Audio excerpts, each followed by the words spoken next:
Okay.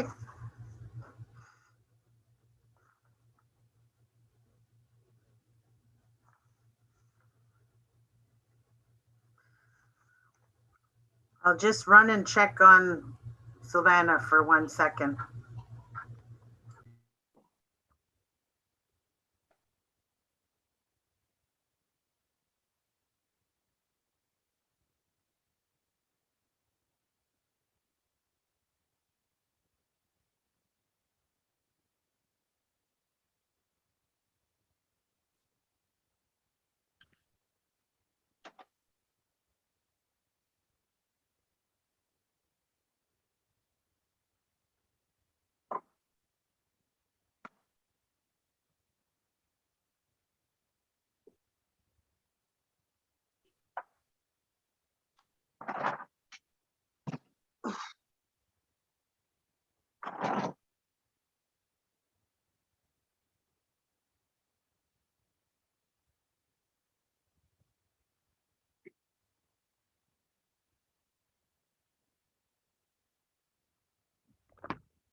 I'm going to make this bigger here.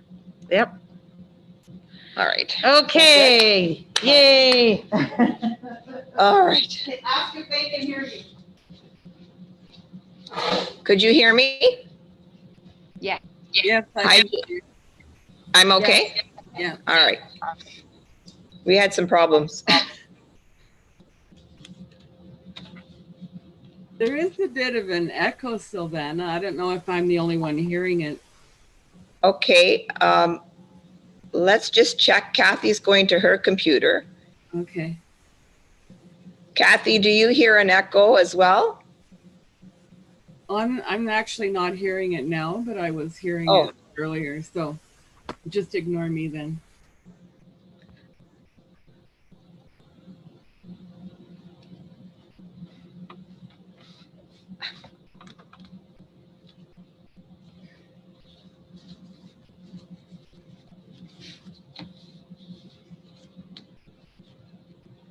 Computer. Okay. Virginia, Kathy, do you hear an echo as well? I don't. Virginia, I'm actually not hearing it now, but I was hearing it earlier. So I was just going to ask Virginia if I close the YouTube screen, does that help? Close the store, we're picking up a lot of traffic noise. Kathy, if you can hear me, The YouTube channel should be on mute to prevent any feedback. But I think you're okay right now, it seems. Virginia, do you hear an echo as well? I don't. Virginia, everyone hearing it now. Okay. Oh, so I was just gonna ask Virginia if I close. Yeah. You're going to have to go in and mute the YouTube. So if you turn the volume off the YouTube, you should be fine and you won't get the feedback, Kathy. Okay, I just closed that window. I think we're okay now. Yeah, okay.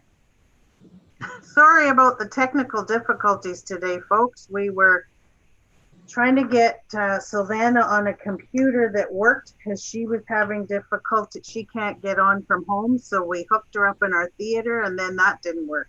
But here we are now. Hello, everyone. So welcome. Yes, I've taken attendance of everyone is here today, Sylvana. Great. Okay, I can get started. So our Wednesday, June 9th, I'm just calling the meeting to order. Is there anyone that has to declare any conflict of interest with our agenda today? None noted.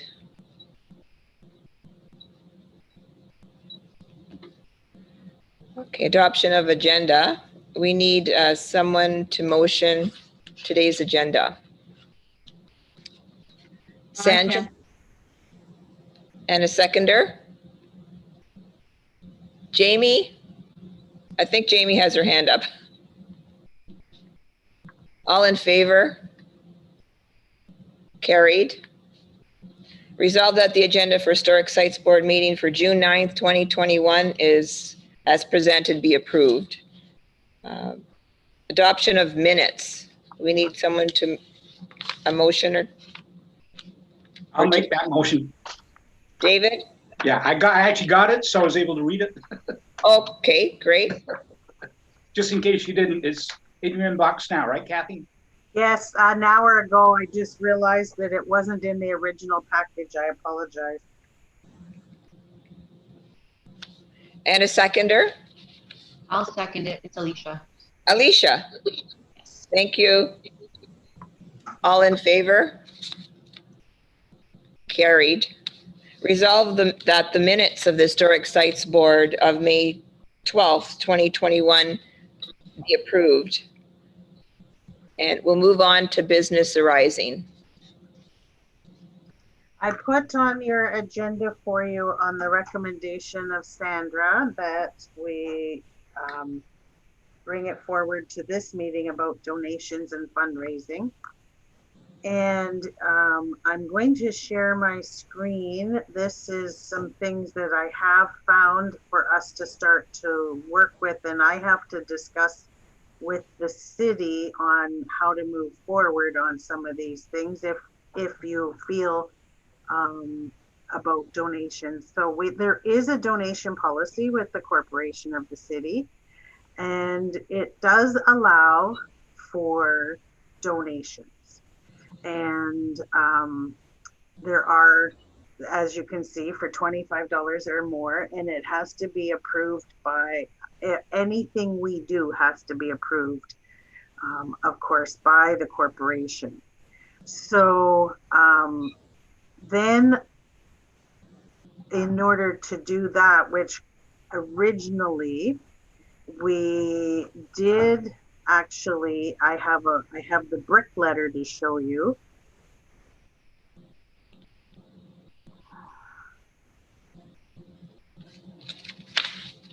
I have to go back. I'm still not fluent on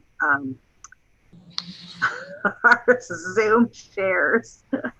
Okay, so this is a sample letter that we did get approved under that corporate policy. This is something we do when people buy a brick. And if they buy a number of bricks over the course of a calendar year and fiscal year, this letter reflects how many they have purchased, and it shows on here that they can donate or they can put it through on their income tax. So this is something we have been doing. As we said last month, this kind of a donation and the what we call the purchase of a brick goes into the Historic Sites Board trust. And so this is one of those things that accumulates, and as well as we do a transfer at year end from the net revenues from the gift shop and our programming. So all of that then goes into the trust fund, and you utilize that then for projects like capital projects and matching dollars from the province and the federal government for infrastructure, restoration, maintenance, anything you approve as a board. So that's sort of the stages of that we do currently. Now, on that, I did also check, and I haven't had time to get full answers on this, but I'm just looking to see here. No.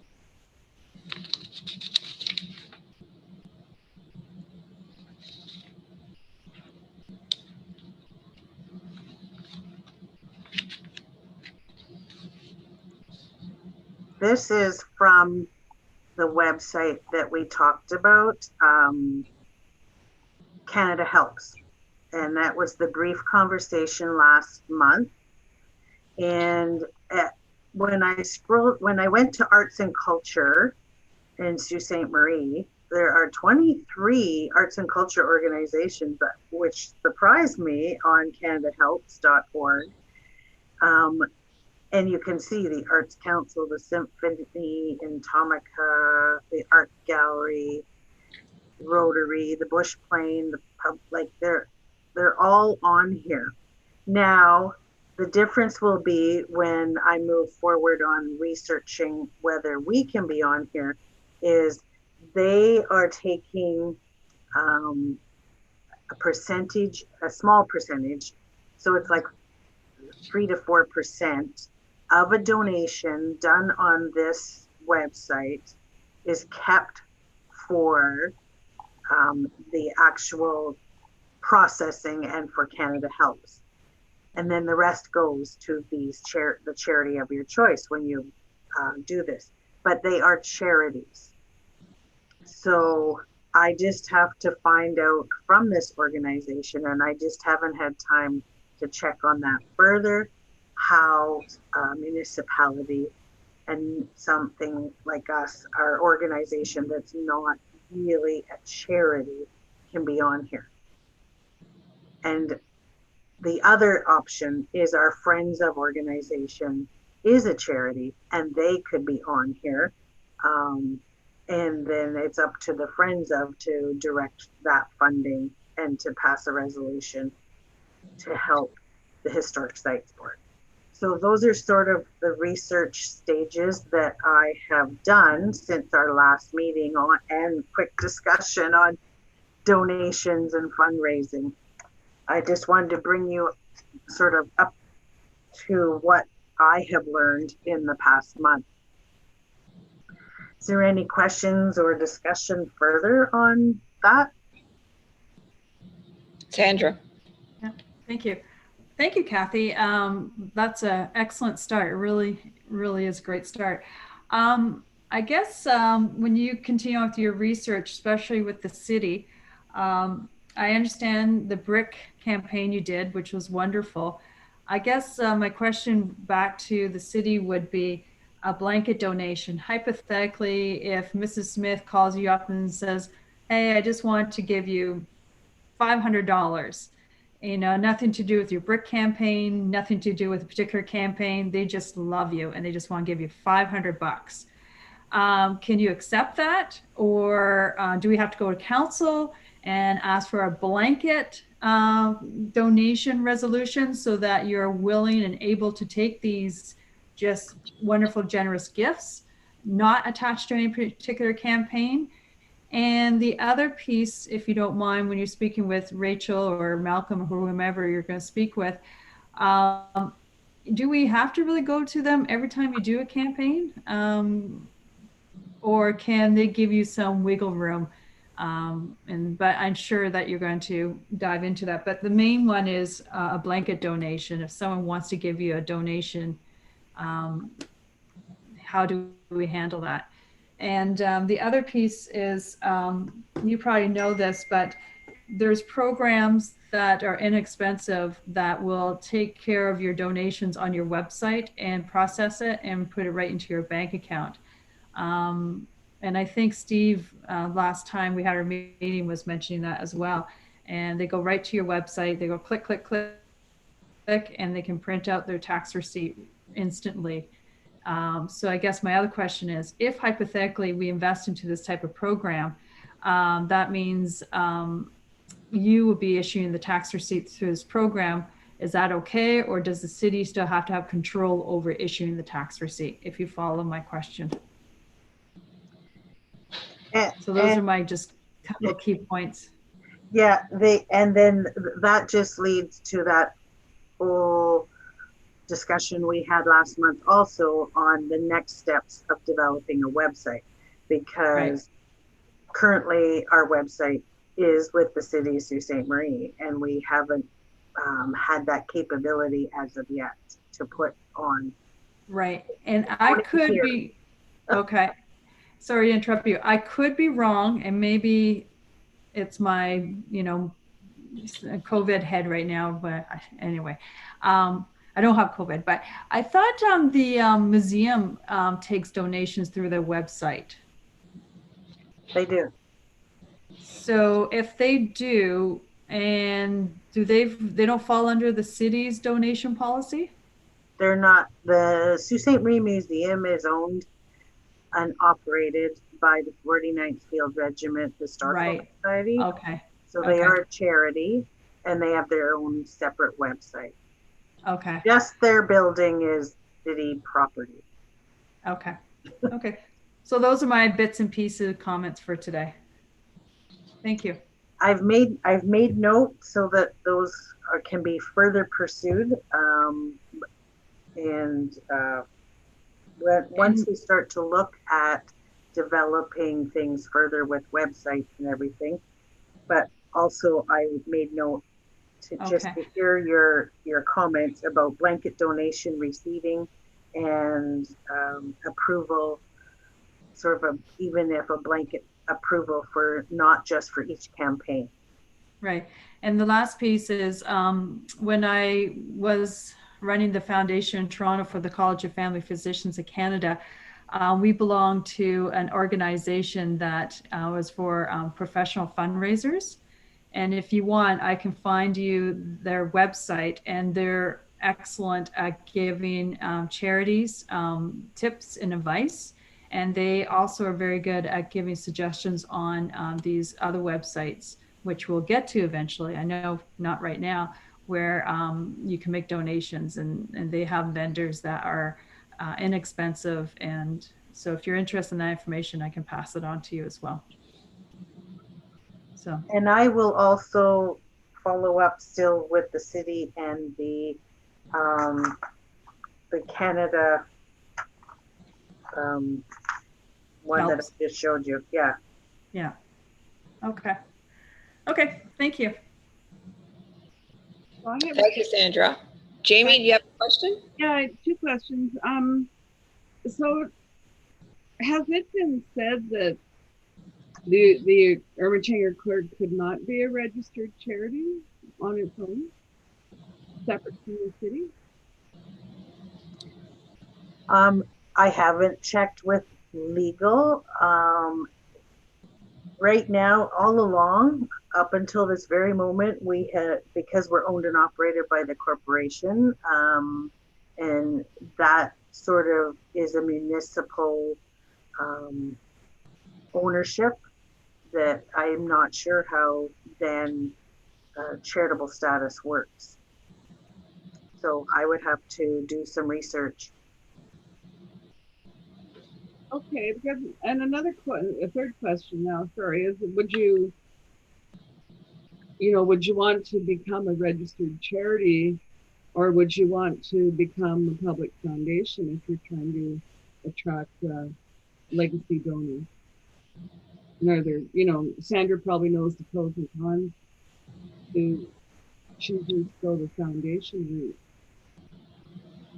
It's just a thought. And I have experience with Canada Helps. It's true. I used to be involved with an association called Friends of Canadian Libraries that was a registered charity.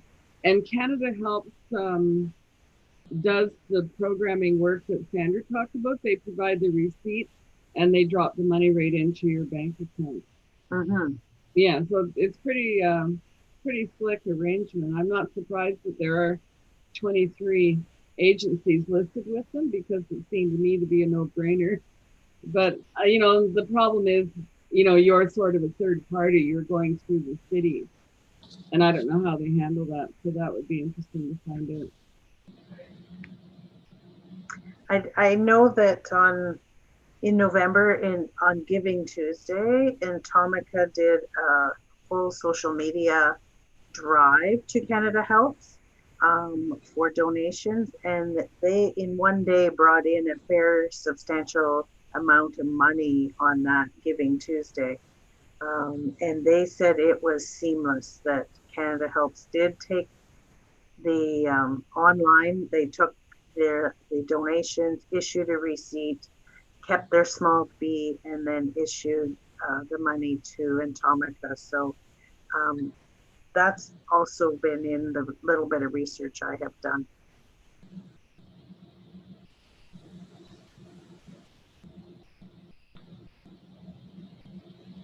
I did, just to go back to Jamie, I did make a note also for further research then to check with legal about charitable status and foundation.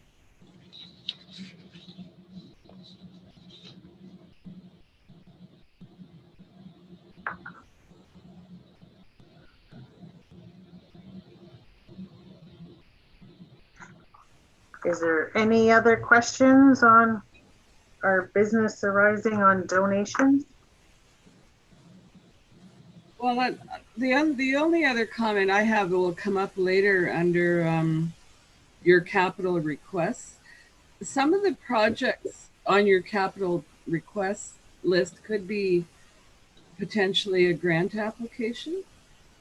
If we wanted to spend time researching funding sources and applying for grants, which is all covered under this topic. So it's all kind of interrelated. Madam Chair, just to answer Jamie, is that when we do get to that, I will be providing you some information on the grants I have found for the capital request. Okay, thank you, Jamie. We'll move on to reviewing the accounts. So that's from January to April? Up to April the 30th. Yes, this statement is ending April 30th. And it's hard to look at a comparison to in the statement. It shows to April 2020 as a comparison. The difference in the 2 years is that this year we were closed to this statement, and then last year we were just closing. We were open during January, February, March. So it's not going to be until we get to closer to September that we're going to be able to look at a full comparison from year to year. And when looking at actually 2019, there's a huge substantial difference, because that was a full active year. So but I mean, there's nothing glaring that I need to point out to you. If you are wondering about year to date, the government grant in revenue, again, that's that amount we got at the beginning of the year from the province through Community Museums Operating Grant for helping museums through COVID to get digitizing and virtual learning and those kinds of things.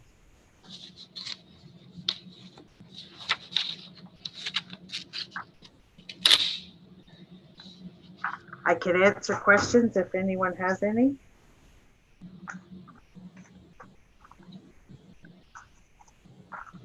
There's no questions? Comments?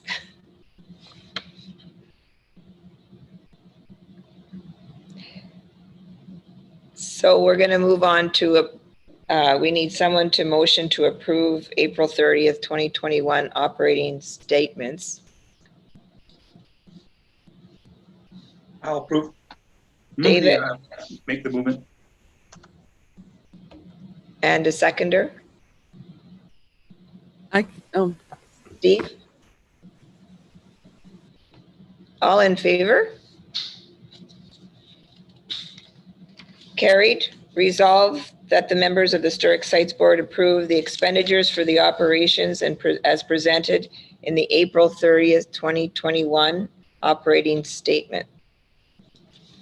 And we're going to move on to user fees for 2022. So in your package was included a sort of a rough draft of my recommendations, but the board has always, first of all, has to approve any increases or changes in user fees before these all get incorporated into the bigger corporate list of user fees for the coming year and 2022 year. And that is the reason you're getting these so early, is that all the departments have to prepare, and then it does get put into council fairly soon as we start to prepare for budgets. So this is a list of everything we charge for. So if for those new to our board, you can see there's a lot of things we charge for. And it's I'm proposing that there's been no increase in actual admissions. In doing my research because of the pandemic, people from other museums in Ontario are telling us, we just want to get people back in the door. Let's get them in the door. So the updates really are, we found our virtual kits to the schools. We did a big actual teacher's kit and package for each of those, and some of them actually we bagged up here, and the school boards came and took hundreds of paper bags of kits away. So I'm just proposing that we charge a fee for the kit, as well as on, if there is one. If it's a virtual program that we don't need to do anything but an electronic teacher's package, that's fine. But if we're doing kits, that we charge for per classroom for the teacher. And now this year also, we had, this past year, had to start doing virtual curbside kits for our, we're in the midst of, as you can see by the picture behind me, it's lilac and lavender season. I even had a mask made so that when I deliver curbside, but so I have put those in here. These were the prices we are currently charging, but they need to be officially put into user fees. And then just some adjustments of the site rental fees. And they were a bit confusing. So you can see I've taken out some saying no longer in use because it's in the fees listed above. So these are my recommendations. If there's any that you have seen that we're missing, or if there's anything the board and you as individuals on the board feel that there is something you'd like to see changed, by all means, bring that forward. Kathy, I just wanted to quickly review. So your recommendations, it's for the virtual outreach kits for the schools, the rental if there's a wedding ceremony or rehearsals or photographs taken, those are where you're recommending the increase, right? It's an increase and a clarification, really. So we were very confusing to a bride, they would and groom when they would come in. We had sort of two sort of systems, and some just want to come and take photos, and we never really had that separated out. So now I've got on your list wedding photos only, wedding ceremony only, and then if you want to come and do it all, you have that option too. So it's a little clearer for us as staff that implement the user fees, and then also for the bridal party. Okay, the breakdown is pretty clear. And with your recommendations, does anyone have questions on the user fees proposed, David? One quick question, just to jog my memory. Heritage Friday by the Fire, you've got the single use charge here. Don't we also have a subscription for that available, or multiple use? You're right. There was a punch card. Yeah. I'm just wondering where we are with that. Okay, thank you. See, that's not on there, but we have to add it on there. So Okay. A punch card, in 2019, what we found is if we had, it was a punch card we made up, and they could buy it at a little reduced price for 5 of the Fridays by the Fire lunches, or something equivalent. So it could have been strawberry social, it could have been blueberry. It just then gave us that opportunity to sell a quantity and get sort of the commitment to people coming to our events. And they were selling also as gifts, so Christmas gifts and things for people that they didn't know what to buy someone. So family members were buying it for their parents to come, their mothers and so on to come for our teas. So thank you, David. Yes, that's missing off the list. I think it was $60 for 5. $60? Yes, $60 for 5. Lunches. And it was sold at Christmas because the Fridays by the Fire were in the months of January, February, March. And they were very popular. I remember selling a lot of the punch cards. So the lunches now, the Fridays by the Fire now are from last year's fees are $15. That includes the HST. So this punch card was $60 for 5. So it's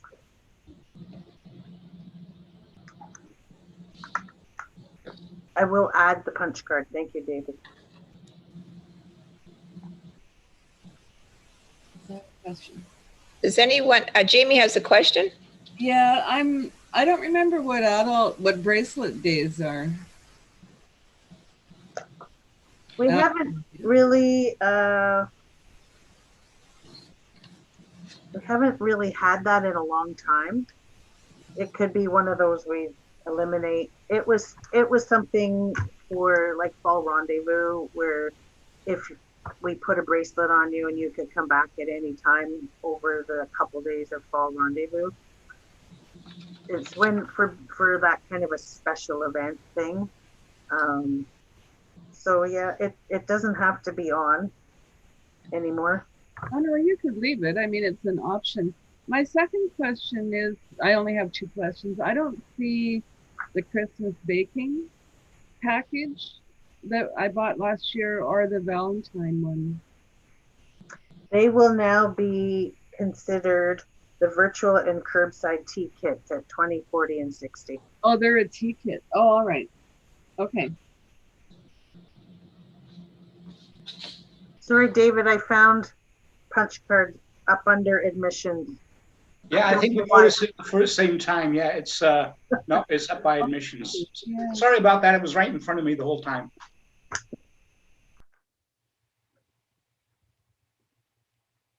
Any other questions about the proposed user fees on those items?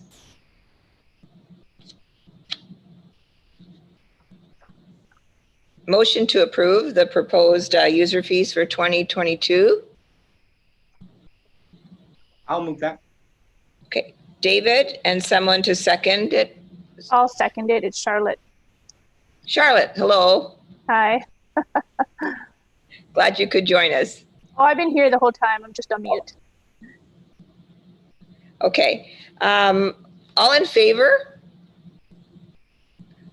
Carried. Resolved that the members of the Historic Sites Board approve the proposed user fees for 2022 as presented. Thank you, Kathy. Thank you, members. And the next on the list is capital requests for 2022. So, Madam Chair, I will take the floor again. So in the package is a one-pager that reviews where we stand with asset management, which does not really require a capital request. The city looks at the plan and the actual spreadsheets that were provided by a consultant and updated recently, so that the recommendations on asset management get prioritized. But I always like to bring it forward on, because just in case something is actually deteriorating more than what was slated on that schedule. So right now, as you can see, under asset management, we're working on foundation, chimney, and window. Now, we believe, Virginia and I have been trying to get pricing. Windows will probably not get, if we get a couple done in this project, great. But the cost for the restoration of the windows is going to exceed this year's budget. So it will be put on the remaining work for windows is for next year. And then there are, as the list showed, we do have on the asset management, the roof and the blockhouse roof, the Old Stone House roof and the blockhouse roof. The Old Stone House roof was approved for $70,000, and we have asked that that be put on hold for next year. If we receive further asset management dollars, we can put that with the 70,000. And then, as you can see in the little box to the side, I have been in contact with a staff resource consultant with the federal government for the Canadian Cultural Spaces. And we have had that funding program to build the Heritage Discovery Center. And we've had it for earlier projects, and they are still willing to look at application from us. So they provide about 75% funding. So the project could be a lot bigger, whether it be asset or capital. And that'll be worked on. Virginia and I will submit what we feel to Brent Lamming and on the recommendations of the board. And so I have, as you see, a 2020, it says approval for 70,000 was received. So with that, if we put in finishing the windows and doing the 2 roofs of the 2 historic buildings and the portico roof, we can probably get all of that done if we're approved with the Canadian Cultural Spaces application, which also then has to, before that goes, has to be approved by council. So capital with then is, and I have looked at some of these for pricing, and the first one can probably come right off the list. So at the bottom of the list, capital request, the point of sale for the gift shop and starting to work on those e-commerce capabilities is coming in at a really reasonable cost. In fact, we can probably get it installed fairly soon at very minimal costs of, maybe $2,000 for equipment. And then it's monthly service fee. So the way things work with the gift shop is money spent and money earned. The Historic Sites Board gets to keep the net revenues. So the operating costs are all put into that. So that one's not now a capital request, I believe, and in our research.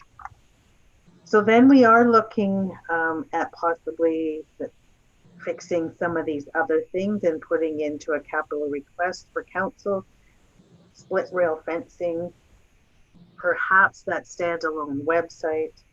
And then there are a number of exhibit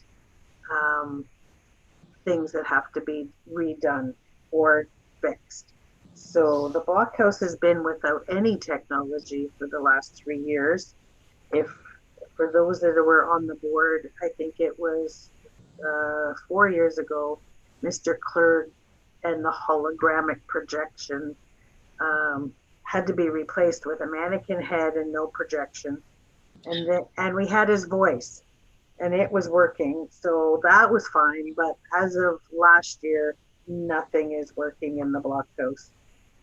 Now we also have to have the technicians either come in and help us, or we have to figure out the 1812 gallery interactive map is also at a standstill because it's not operational either.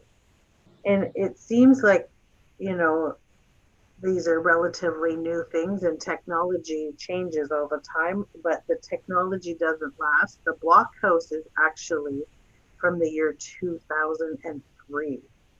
So even the camera that was on Mr. Clerk's face is obsolete. So we can't even do that projection anymore. The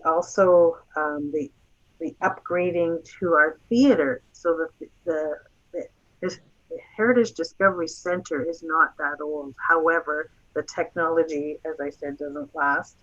So we have now found our projectors in the theater are no longer available.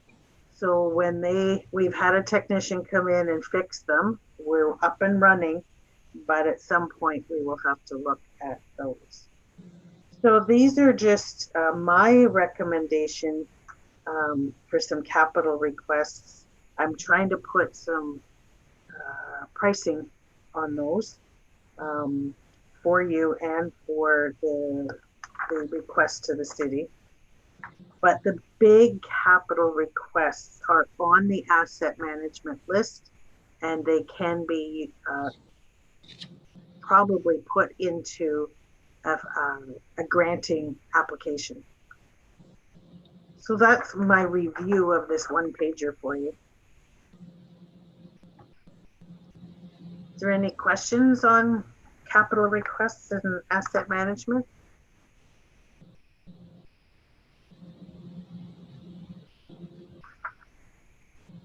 All good? Okay, we'll So move.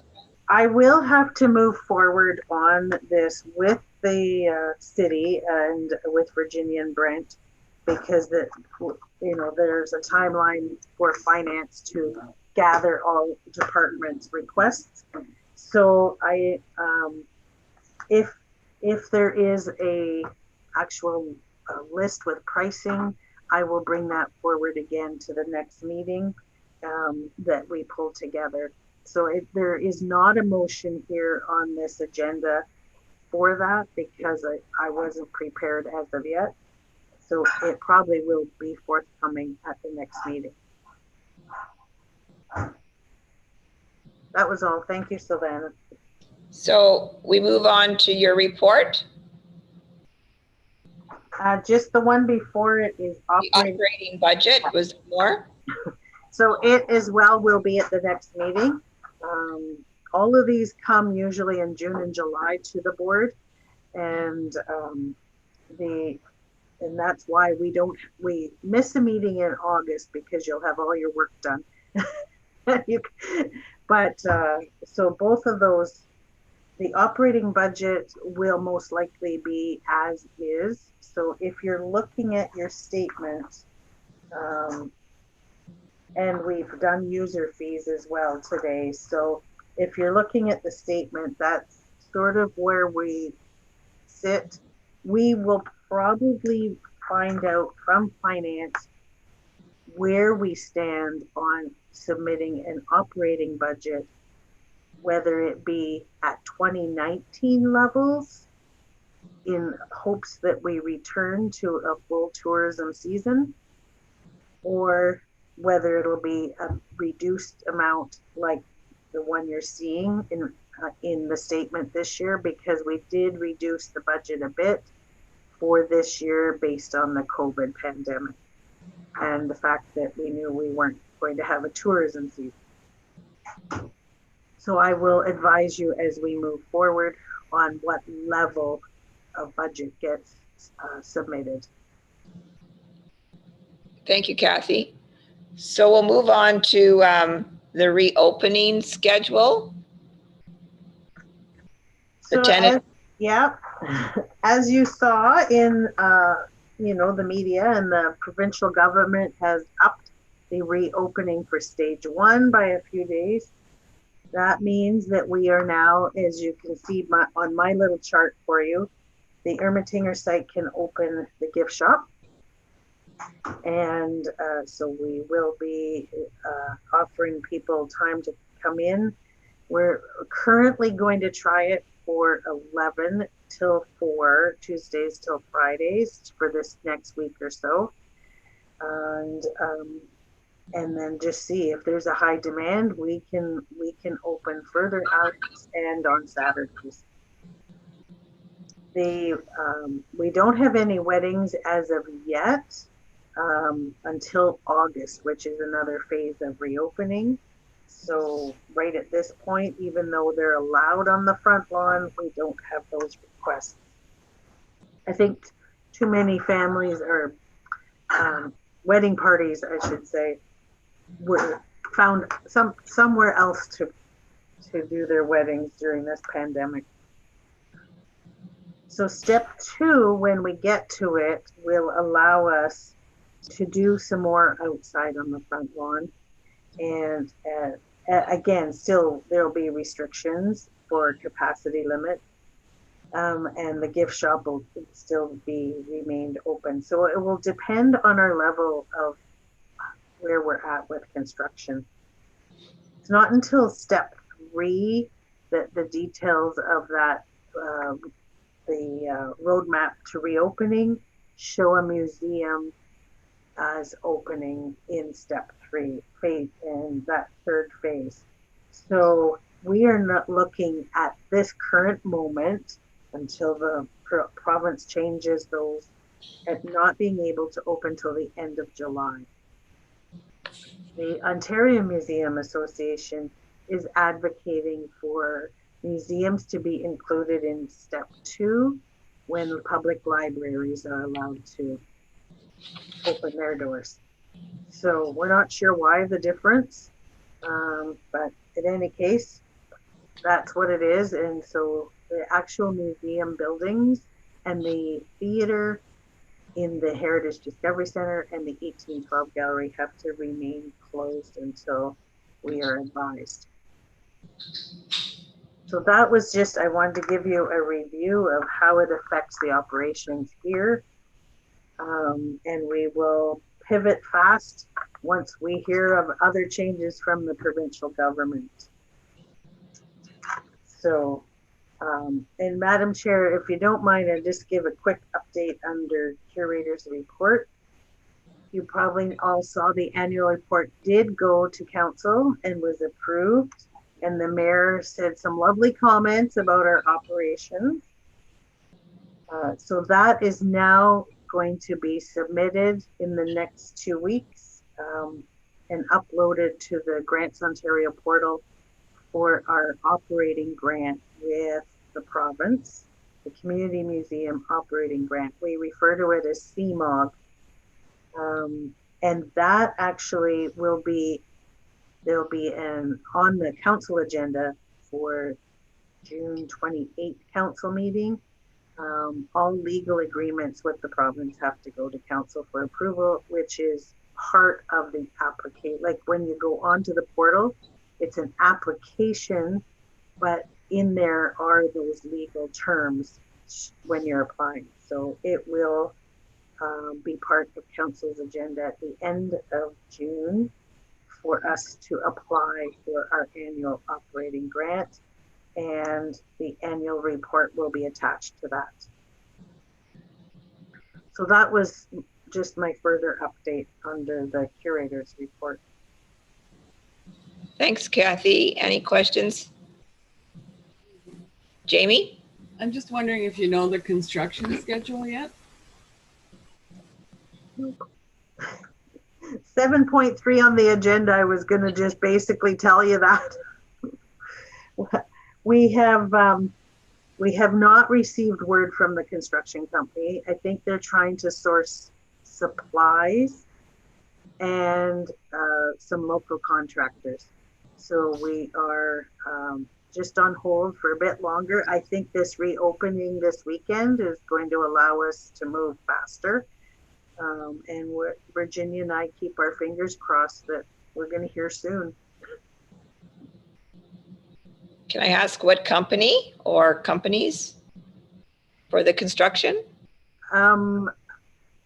Yes, I think their name is Robertson. They're not local. So that it went out to tender. There was price quotes received to the purchasing RFPs, and it went to council to approve this company. And they have some lovely heritage experts. Oh no, they're with Pynchon, our engineering firm, and they've been here to do testing. In fact, for the windows, the restoration of the windows, Pynchon has sent a heritage specialist to actually take samples from the window framing, from the mutton bars, the putty, the paint samples and all of that. It's gone away for testing so that we know what we're dealing with, whether there's lead paint, asbestos, any of those things. So our engineering firm has been very good at keeping everything on track and doing things historically correct. And they're the ones working with Robertson, our construction company. So we'll hear hopefully soon. Great. Okay, any update on summer students? You've hired a couple? So as I said last month, we had approval from Young Canada Works, our federal Canadian heritage funding for a summer student. We also received approval from the provincial government summer experience program for one, and we had one. So returning students. So the 3 are here, and if you've been on our social media, they are working very hard. They are promoting, we're ready. The house is packed up, ready for construction. They've been doing things like Trivia Tuesday, Throwback Thursday, and they're working now also on helping us get all the documents on the website to be accessible. So I love young blood.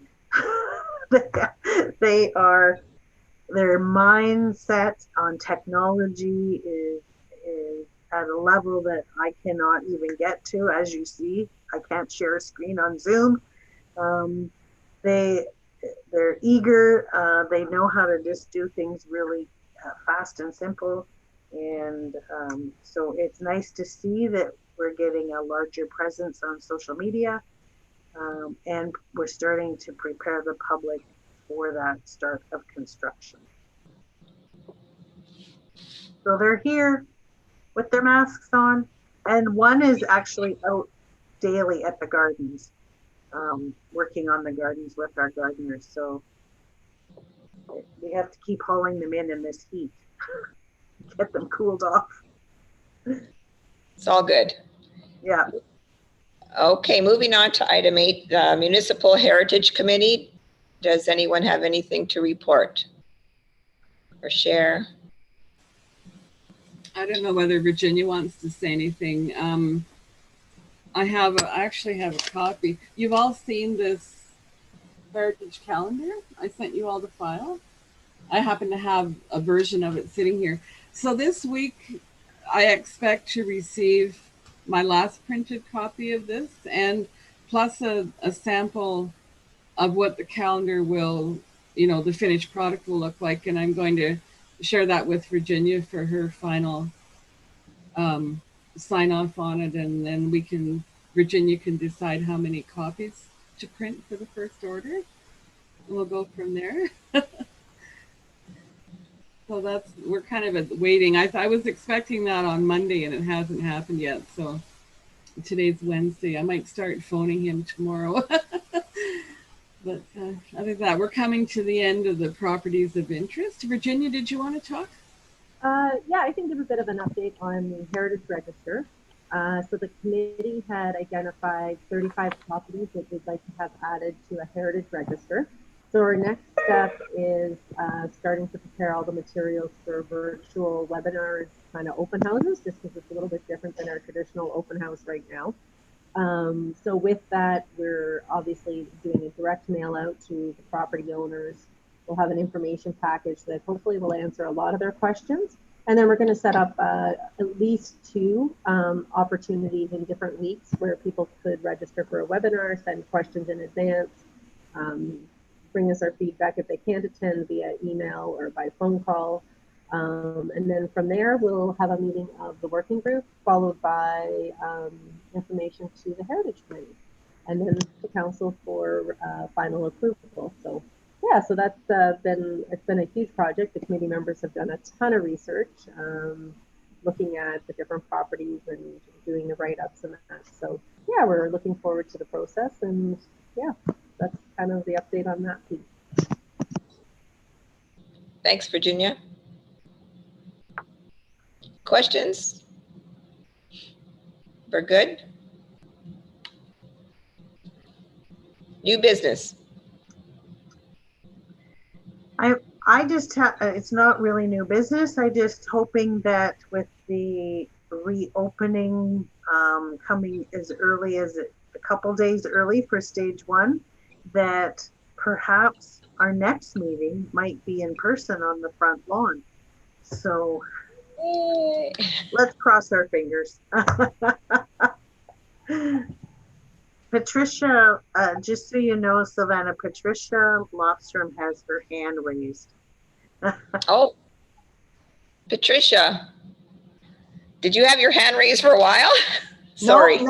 No, I just raised it after a new business because I wanted to share something with you. I shared it with the Heritage Committee, and now I want to share it with you. It's the Francophone Community Grant Program. It's now out. If you like this. It's now out. Applications deadline is July 15, and it's a Thursday. And project has to take place between September 24th to March 31st. Now, this Francophone community grant, one application per organization. So if the city would consider to do something with this, or the museum, or the historical board, this could be something, for instance, a project where you could, okay, let's do, we do the virtual tour. We're working, let's say, with all the schools, but we really want to extend to the Francophone community, the Francophone schools. So this could allow you to develop, let's say, your program to translate it in French, hire some Francophone or French translator, and reenactor as well, so they could help you to deliver this program. So this is the perfect opportunity if no one else apply within the city of Sault Ste. Marie, because in this case it would have to be the city that applies. They could have multiple projects together in one big application, but this is the perfect opportunity, and I thought I'd just slip it in here. They are short project from September 24th to March 31st. So it's only like a 6-month window. But I thought, I mean, if there are translations that can be done just to be more accessible for Francophone, now's the time. Again, that's it. That's fair. Great news. The deadline for the application would be when? July 15th. July 15th. Yeah, there's also some training or some information sessions that are taking place. So we had one in French this morning.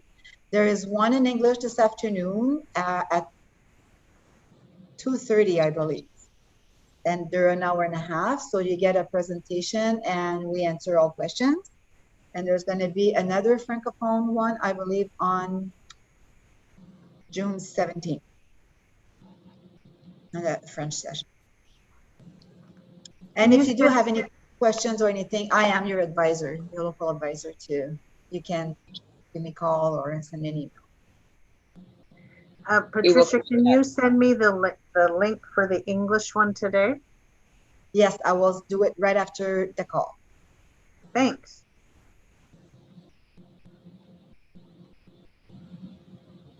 We'll take a look. Okay. Definitely. So if anyone doesn't have any more questions or comments, the next meeting is July 14th. And we need someone to, we're going to adjourn, so we need someone to motion. Stephen has his hand up. Stephen. A seconder? Second, it's Alicia. Alicia, thank you. And resolve that the committee now adjourns. Thanks, everyone. Have a good week. Thank you. Everybody. Thanks, everybody. Enjoy Bye-bye. the weather.